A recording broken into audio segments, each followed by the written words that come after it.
Short খেয়ে গেছি রে, আর্মি আছে সামনে।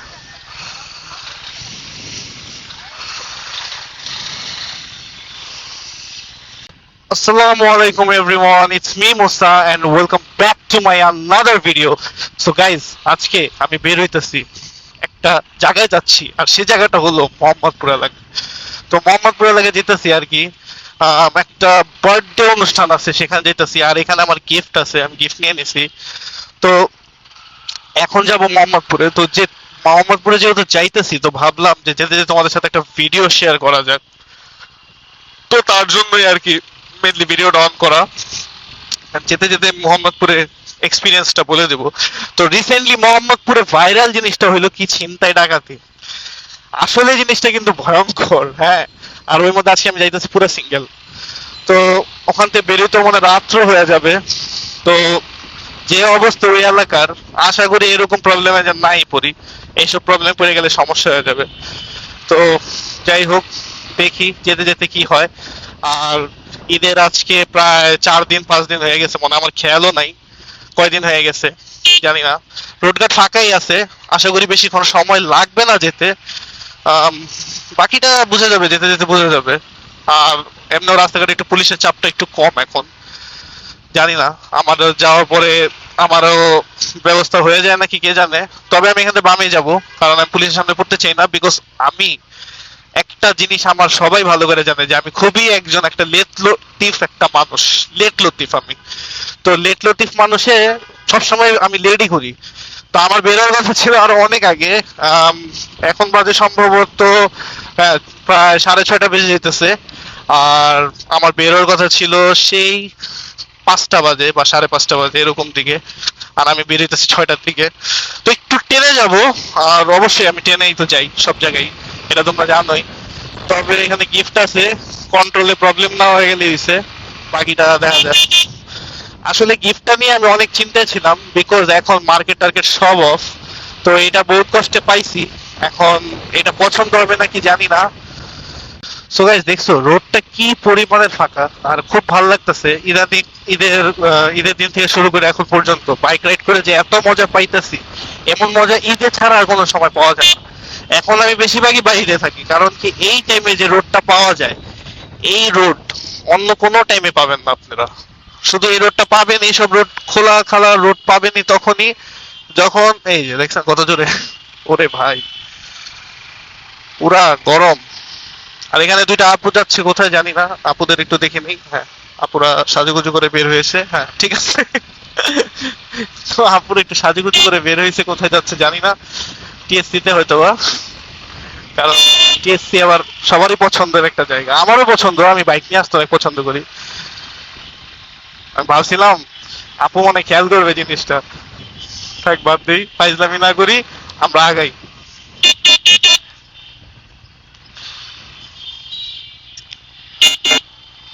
সবার মনে একটা কোশ্চেন থাকতে পারে যে, আর মোহাম্মদপুর ধানমন্ডি যাওয়ার এত ইজি রাস্তা থাকতে আমি এইসব রোড কেন ইউজ করি।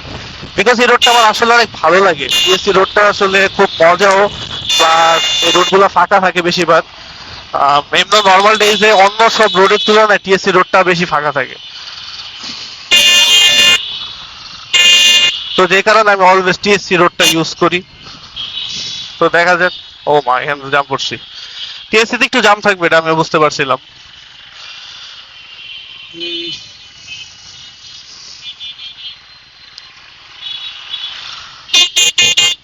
সন্ধ্যা হয়ে যেতেছে, একটু করে হয়ে যাবে অন্ধকার। আর আমি অন্ধকারের মধ্যেই পারি। আমার যাওয়ার কথা বিকাল দিকে, আমি গেলাম অন্ধকারে। যাক, কি আর করার। যাই, বরাবর বের হয়ে যায়, ধানমন্ডি হয়ে যাবো ভাবতেছি। একটু ঘুরে গেলে ভালো লাগে, সব জায়গায় একটু ঘুরে হয়ে গেল। যদিও মোহাম্মদপুরে একটা ফ্রেন্ড অপেক্ষা করতেছে আমার, ওর সাথে দেখা করার কথা। সে বেশি সময় দিব না ওর সাথে, কারণ আমার যেতে হবে তাড়াতাড়ি, দেরি হয়ে গেছে অলরেডি।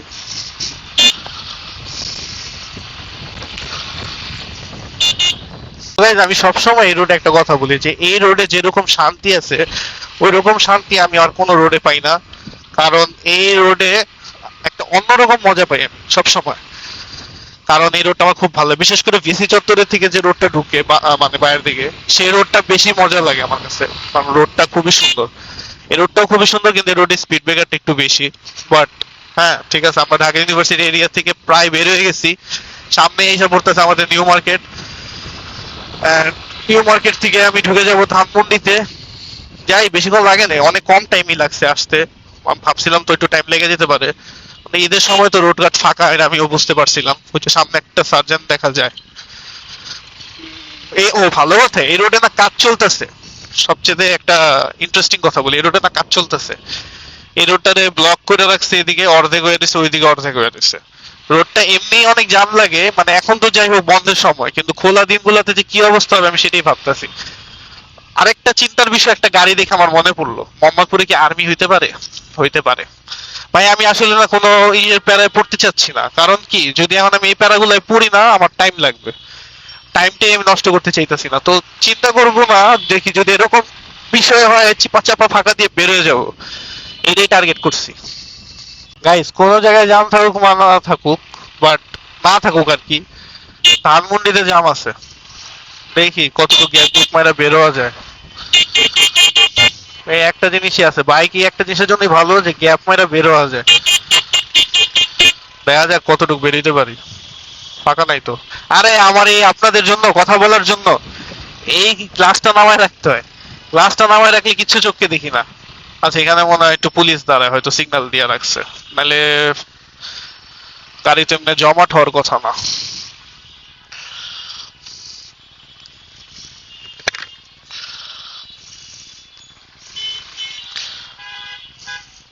আচ্ছা গাইস, জামটা ঠেলিয়ে জামটা শেষ করি, তারপর তোমাদের সাথে আবার কথা বলতেছি।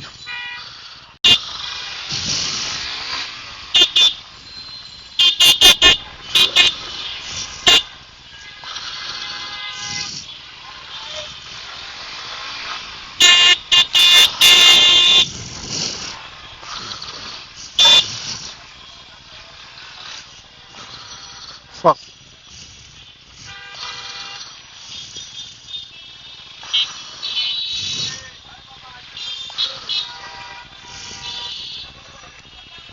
ফাইনালি গাইস, জাম জাম ছুটছে। ওই জায়গায় ভয়ানক জাম হয়ে থাকে অলওয়েজ। বহুত কষ্টে জামটা ছুটাইছি, এখন বেরিয়েছি। এখন দেখি কতক্ষণ লাগে মোহাম্মদপুরে পৌঁছতে। একটু টাইমেই যাইতেছি, কারণ একটু তাড়াহুড়া আছে ভাই। আমার আবার বিপজ্জনক না হয়ে যায়, ঈদের সময় তো এখন সবাই একটু গ্যাপ গুপ মারে। আর ইদানিং বাংলাদেশে মানে ঢাকা শহরে রিক্সাটা এত পরিমাণ বাড়ছে, মানে জায়গায় জায়গায় মোটর রিক্সা, জায়গায় জায়গায় মোটর রিক্সা, এদের কারণে অনেক প্রবলেম হয়ে যায়। হঠাৎ করে ডান বাম নিয়ে নেয়। গাড়িগুলো যেমন কি স্টেবল যায়, বাইক স্টেবল যায়, আমরা নাইলে অন্য হিসাব, আমরা যা করার করি। আমাদের মতো এরকম এক দুইটাই রাস্তাঘাটে একটু আসবে নর্মাল এই টাইম গুলাতে, আর বাকি সব তো স্টেবল এক বরাবর সোজা যায়। তো আমরা এই গ্যাপটা মারতে পারি, কিন্তু এই রিক্সাওয়ালারাও আমাদের পিছিয়ে আমার লাগিয়ে পড়ছে, ওরাও শালা আমাদের সাথেই মারে, ডান বাম মারে। ভাই এক রোডে দুইটা রাজা হইতে পারে না, তো একটাই রাজা হইতে পারে, আর সেটা হইলো আমরা বাইকাররা। সো এটাই সমস্যা, যে রিক্সাওয়ালারাও এরকম করে এখন।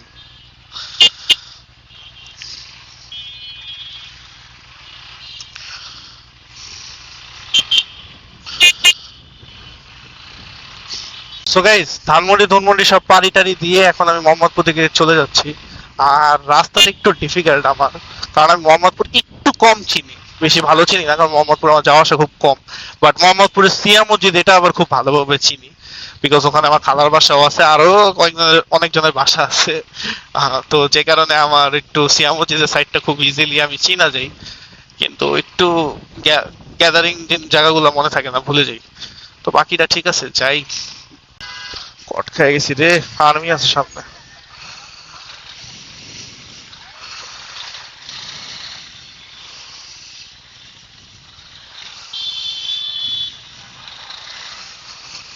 হ্যাঁ, আর্মি তো হলো সেই জায়গায়।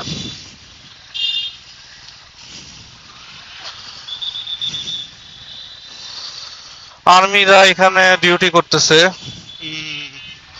ভাই আমি এটাই ভয় পাইছিলাম যে আমি ভাগ্যিস আমারে ধরে নাই, দেখছেন আমি লুকিং গ্লাস খুলে ফেলছি। ভাই কপাল কপাল কপালে জোরে বাইচে গেছি, বাকিটা চাইলে মানে গাই সিরিয়াসলি আর্মি এখানে দাঁড়ায় আছে, এখানে টহল দিতে আমি বুঝছিলাম এই জায়গায় আর্মি থাকবে মোহাম্মদপুর সাইডে, কারণ মোহাম্মদপুরে অনেক পরিমাণে ক্রাইম এই জায়গায়। ভাই কি ব্যাপারটা পড়ে গেছিলাম আমি, আল্লাহ। মানে আমার সত্যি বলতেছি ভাই, পুলিশ নিয়ে আমি এত প্যারা খাই না, কিন্তু আর্মি দেখলে আমি অনেক প্যারা খাই। আর মনে হয় কি কিছু কিছু নিজের কাছে মানে গাড়িতে সব ঠিক আছে, আমার কাগজপত্র সব ঠিক আছে, কিন্তু মনে হয় কি না কিছু একটা দিয়ে যদি বলে ফল্ট ধরে বসে, আল্লাহ পুরা শেষ। আমার মামার ভিডিওটা হয়তো আপনারা দেখছেন, ওটার মধ্যে কি অবস্থা হয়েছিল। প্রচন্ড পরিমাণের মানে ঝড় ছাড়ছে, মানে তুফানের মতো বাতাস ছাড়ছে, ধুলাবালি কি উঠতেছে দেখছো। এন্ড আমি আমার লোকেশন ঢুকতেছি, আর কি পরিমাণে ধুলা, মানে কি অবস্থা, মনে হয় আজকে রাতে বৃষ্টি পড়তে পারে। ও মা কি বাতাস ছাড়ছে, রহমত হচ্ছে, আল্লাহর রহমত। তাই রে, আমার উপর আল্লাহ একটু রহমত দাও, আরো রহমত দাও, আমার অনেক রহমতের প্রয়োজন। তো চলো। ও বাবা রে, ও শেট, ও মা আমার মনটা কাইতে হয়ে যেতেছে। আচ্ছা একটু দাঁড়ান। তো গাইস ফাইনালি এখন আমি আমার লোকেশনে পৌঁছে গেছি। তো আজকে ভিডিওটা গাইস এই পর্যন্তই। যদি ভিডিওটা ভালো লাগে আমার চ্যানেলটা সাবস্ক্রাইব করতে ভুলো না, আর যারা আমার ফেসবুক পেজ থেকে দেখতেছো ফেসবুক পেজে ফলো করে দিও। তো দেখা হচ্ছে খুব শীঘ্রই, টাটা।